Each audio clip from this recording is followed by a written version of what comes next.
An autobiography is a written account of the life of a person written by that person. In other words, it is the story that a person wrote about themselves. Origin of the term. The word autobiography was first used deprecatingly by William Taylor in 1797 in the English periodical The Monthly Review, when he suggested the word as a hybrid, but condemned it as pedantic. However, its next recorded use was in its present sense, by Robert Southey in 1809. Nonetheless, autobiography as a form goes back to antiquity. Biographers generally rely on a wide variety of documents and viewpoints, whereas autobiography may be based entirely on the writer's memory. Closely associated with autobiography is the memoir form. See also, List of autobiographies and category, autobiographies for examples. Autobiography through the ages.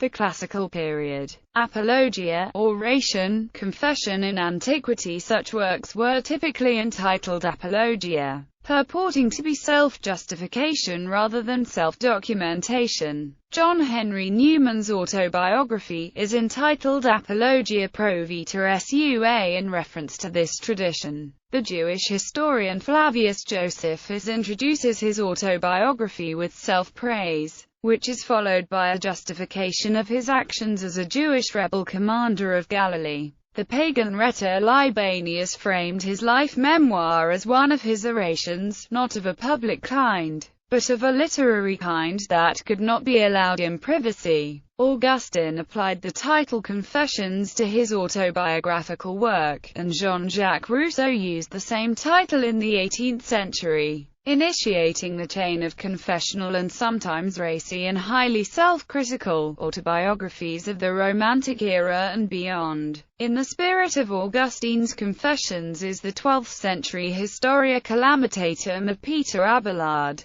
outstanding as an autobiographical document of its period. Early autobiographies. The first autobiographical work in Islamic society was written in the late 11th century, by Abdullah ibn Bulagan, last Zirid king of Granada. In the 15th century, Leonor López de Córdoba, a Spanish noblewoman, wrote her Memorias, which may be the first autobiography in Castilian. Zahir-ud-Din Muhammad Babur, who founded the Mughal dynasty of South Asia, kept a journal Baburnama which was written between 1493 and 1529. One of the first great autobiographies of the Renaissance is that of the sculptor and goldsmith Benvenuto Cellini, written between 1556 and 1558, and entitled by him simply Vita. He declares at the start, no matter what sort he is, everyone who has to his credit what are or really seem great achievements, if he cares for truth and goodness, ought to write the story of his own life in his own hand, but no one should venture on such a splendid undertaking before he is over 40. These criteria for autobiography generally persisted until recent times, and most serious autobiographies of the next 300 years conformed to them. Another autobiography of the period is De Vita Propria, by the Italian mathematician, physician and astrologer Gerolamo Cardano. The earliest known autobiography in English is the early 15th century book of Margery Kempe, describing among other things Kempe's pilgrimage to the Holy Land and visit to Rome. The book remained in manuscript and was not published until 1936. Notable English autobiographies of the 17th century include those of Lord Herbert Achirbury and John Bunyan. Memoirs. A memoir is slightly different in character from an autobiography. While an autobiography typically focuses on the life and times of the writer, a memoir has a narrower, more intimate focus on his or her own memories, feelings and emotions. Memoirs have often been written by politicians or military leaders as a way to record and publish an account of their public exploits.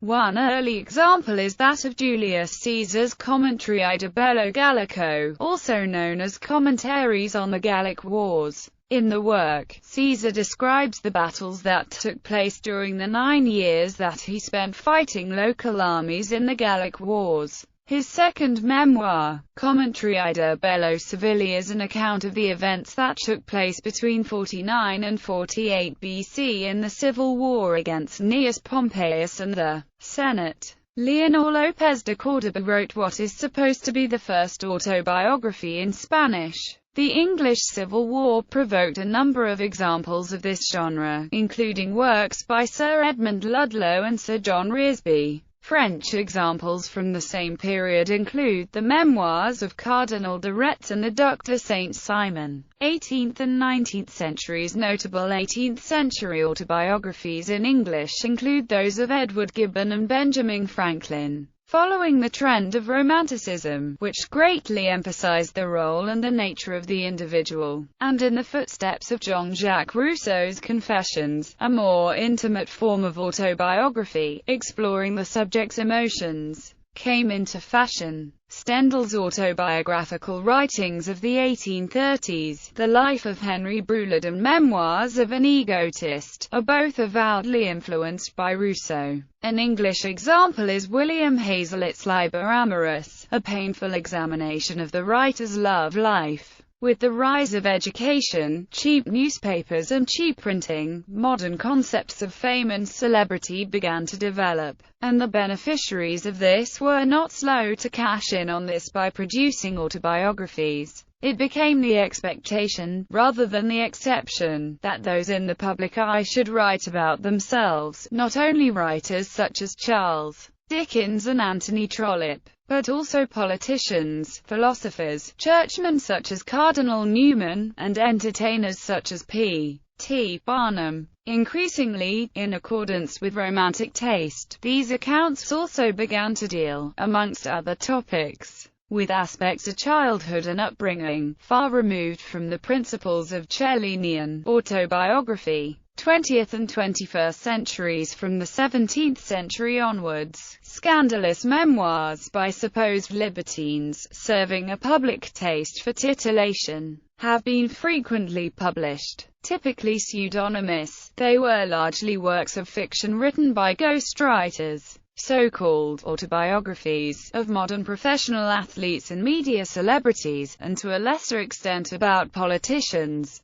generally written by a ghostwriter, are routinely published. Some celebrities, such as Naomi Campbell, admit to not having read their autobiographies. Some sensationalist autobiographies, such as James Free's A Million Little Pieces, have been publicly exposed as having embellished or fictionalized significant details of the author's lives. Autobiography has become an increasingly popular and widely accessible form. A Fortunate Life by Albert Facey has become an Australian literary classic, with the critical and commercial success in the United States of such memoirs as Angela's Ashes and The Color of Water. More and more people have been encouraged to try their hand at this genre. Nature of autobiography. Autobiographical works are by nature subjective. The inability, or unwillingness, of the author to accurately recall memories has in certain cases resulted in misleading or incorrect information. Some sociologists and psychologists have noted that autobiography offers the author the ability to recreate history. Fictional autobiography. The term fictional autobiography signifies novels about a fictional character written as though the character were writing their own autobiography, meaning that the character is the first-person narrator and that the novel addresses both internal and external experiences of the character.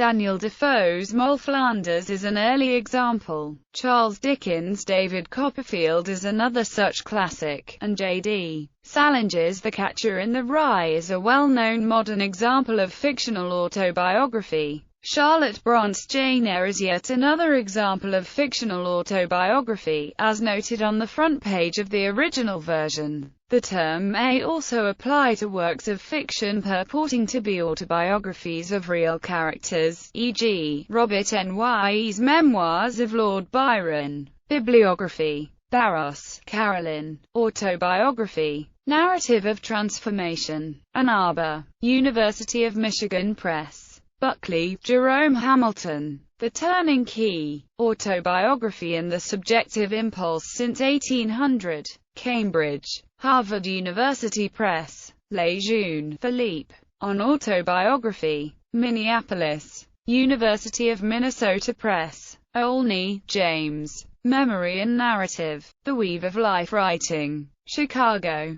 The University of Chicago Press. Pascal, Roy. Design and Truth in Autobiography. Cambridge, Harvard University Press. Reynolds, Dwight F. ed. Interpreting the Self. Autobiography in the Arabic Literary Tradition. Berkeley, University of California Press. Wu, Pei. The Confucian's Progress. Autobiographical Writings in Traditional China. Princeton, Princeton University Press.